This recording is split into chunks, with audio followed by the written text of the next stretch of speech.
siyaar nañ leen bëgg nañ leen ñu ngi leen di ndamoo bu baax a baax a baax waaw di ñaan suñu borom feebar bi nga xamante ni moom moo lëmbi àdduna suñu borom teggil ko gars yi te waaw mu mel ni il est en train de ravager le monde c'est vrai gars yi kenn amatul jàmm kenn mënatul def dara mais suñu borom moom lu mu def mun naa def lu métti waaye lu mu def lu baax la ndax amul lu bon kon dañ koy ñaan moom mi ko fi teg mu teggil ñu ko il a toujours le dernier mot incha allah am nañ ci yaakaar waaw mu mel ni en fait on va parler brièvement de la situation actuelle du pays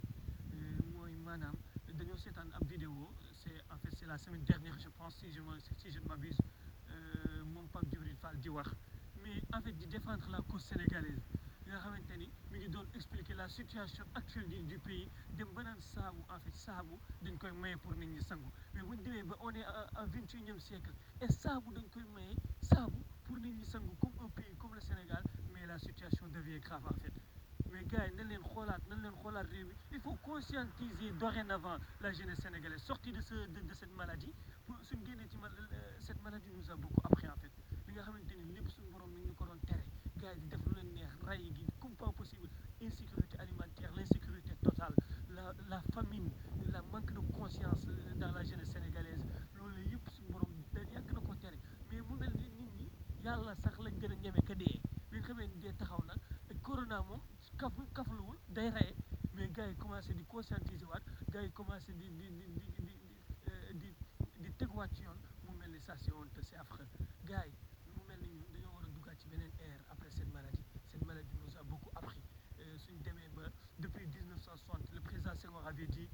pays en voie de développement le Sénégal un pays en voie de développement après 60 ans ou après 70 ans d'indépendance le président Macky il a dit pareil c'est-à-dire il a dit yoonu yokkute c'est quoi yoonu yokkute mais en fait là c'est ce qui les différencie et c'est la traduction yoonu yokkute c'est en wolof un pays en voie de développement c'est en français donc nous pendant 70 ans on est en train de se développer un pays en voie de développement et on est parmi les 25 pays les plus pauvres mais c'est affreux alors qu'on a tout on a l'or on a le pétrole mais les Européens amuñu or amuñu pétrole mais comment ça se fait ñoom ñu gën ñoo développer et les axes pour un développement c'est l'or et le pétrole les axes ñi xam dëgg économie xam nañ ne les axes yi nga xamante ne moom mooy doxal àdduna nga xamante ne moom mooy doxal économie àdduna bi c'est le pétrole et l'or et l'argent affaire yooyu mais ñun lu tax Afrique ñu yor ci lu ñu gaañ mais tubaab bi gën ñu développer ça c'est honteux en tout cas moi je suis sénégalais donc je parle de la affaire de ci situation Sénégal man laay wax du ma sax concentré wu ci yeneen kii mais en fait c'est ce qui passe dans notre pays c'est ridicule gars yi faaw ñu defaraat suñu temps une jeunesse mal civilisée ñun jégal une jeunesse irresponsable gars yi da ngay gis bërki démb xaw ma waa maintenant je sais pas quoi mais ñu leen di aar pour ñoom c'est seen sécurité mais ñuy génn def ko événement di dàqante ak policiers yi di ñaawal policiers yi di mbalak mais gars yi pour ñu kiiwaat ñun jeunesse bi dorénavant pour ñu développer si je parle développement je parle pas d'immeuble je parle pas ay xaalis yor xaalis di passer comme gars yi boo waxee développer ñoom seen xel li muy kii mooy luxe non un développement c'est pas un luxe c'est tout à fait contraire le développement c'est le pouvoir d'achat mooy dëkk boo xamante ni buñ bëggee jënd lii jënd ko mais tu vois au Sénégal des rumeurs de 400 milliards tu vois au Sénégal des rumeurs de milliards des drogues qu'on est en train de parler et qui coûte un kilo de drogue coûte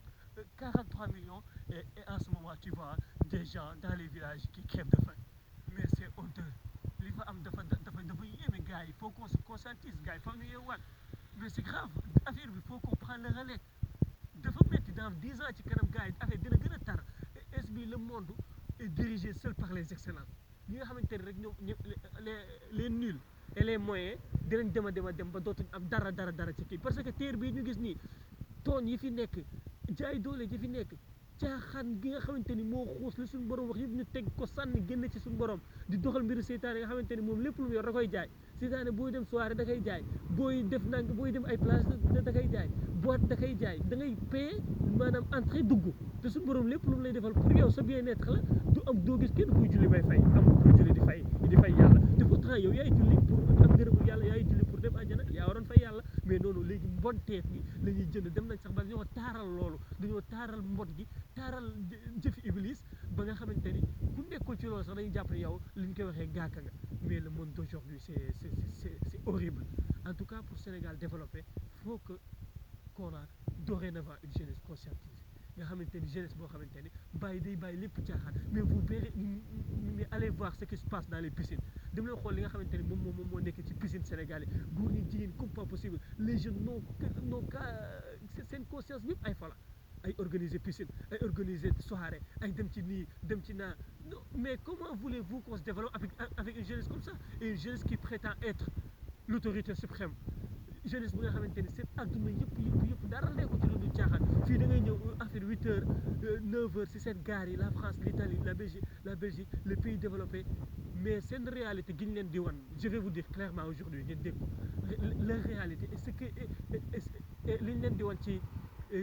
télé yi ça fait deux tey da nga fay gis Sénégal Novelas film bu jeex beneen ñëw yow mi def da nga naan noo xoolal ñi film rek la ñuy joué ñu gis seen luxe yi nekk ci ay kër nekk ci ay piscine c'est tout à fait le contraire qu'il vit ici seen dund ak ñoom li ñuy wane ça fait deux ñu yaru lañ jàpp nañ seen ñàmbur suñ ne couvre fa gisoo doo gis kenn ci mbedd mi amul kenn kuy défier la police boo duggee 8h ci seen gaar yi da nga yéemu ci yàlla ngir lan dañuy dem comme pas possible fii amul kenn koo xamante ne grand place Sénégal nga koy gis grand place Sénégal rek la am mais fii gars yi dañuy liggéey comme pas possible pourquoi tu vas faire un gamin qui a eu 18 ans mais qui a toutes ses dispositions devant lui nga xamante ne day am këram xamante ne day am responsabilité day teel a nekk responsable ngir lan ñoom dañoo nangoo liggéey liñ ñu gëmloo dañoo jël lu bon lépp indil ñu ko fa ñoom yu baaxee ñu koy def seen jeunesse yar nañ leen saw ci mbedd mi amul fi yow Sénégal t'entends tout le temps des agressions fii du ma ne amul fi de mais dañoo defar seen bopp ñu yaru lañ mais t'entends des agressions vous voyez avant corona bi li ngeen fa dégg ci ay mbonteef gars yi di rey nit ñi comme pas possible et personne n'en parle c'est ridicule non mais gars yi faaw ñu xoolaat suñu bopp pauvreté du la tax di dem di agressé du la tax nit liggéey ba sonn nga jël lim liggéey sàcc ko mais ça devient ridicule une jeunesse paresseuse gars yi faaw ngeen defaraat seen taxawaay xam ni nag